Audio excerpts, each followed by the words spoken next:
cases sa black market of the online baby selling.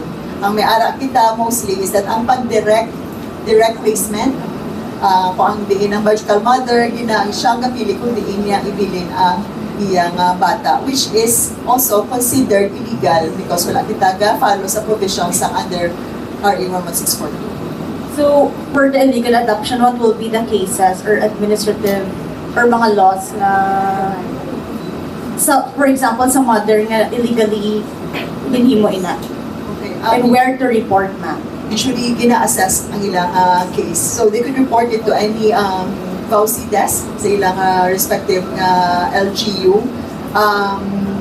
Kung may kabudlayan sa bata, no? So, kinahanglan, mas mayo nga i-surrender ang bata sa LGU, na social worker, or makipag-amot sa RACO para mapagitaan sa alternative childcare options ang bata. Kasi basi hindi man niya adoption, because adoption is permanent. And ang mother basi in crisis lang subong, so ang kinahanglan niya is temporary lang na care, because once nga mag-okay na siya or stable na siya, at least may possibility nga mag-reunify ang bata sa iyang biological family or parents. So, do we have numbers sa illegal adoption na inyo na? We refer them as IP or independent placement. Now, in our current policy, pag ang direct or independent placement was done before the implementation, which is January 28, 2022, may consideration kami na because syempre nagdako ng bata and as much as possible, may attachment na sila. So, gina-consider na sila sa matching. However, placement after January 28, 2022, considered na siyang illegal. So, normally, gina-transfer out na ang bata.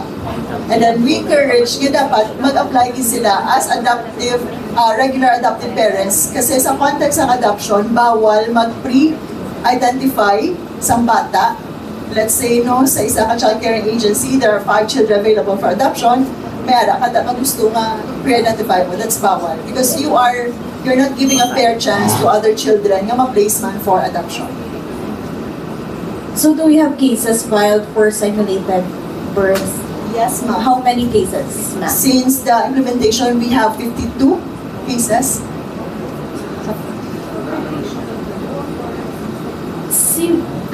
For clarification, ma'am, sino ang ka-file sila, ma'am, amo na ang case? Ang nagiging petitioner are the ones nga nag-simulate mismo. So sila ang defendant. Kung sino ang ga-reflect ng mother, nga they made it appear sa birth certificate sa bata nga sila ang nanay kag tatay when in fact they are not. So sila magiging petitioner with the assistance of their LGU social worker. I-file na siya sa AMON and then our RACO social worker would check and review the documents and sila ang makandak sa home study to validate the petition. So, 52 cases in what year? 2025? No, ma'am. Starting in 2019. The implementation was March 29, 2019 to present to May 2026. May breakdown kita per province or di ang pinakamataas? Yes, I think may breakdown.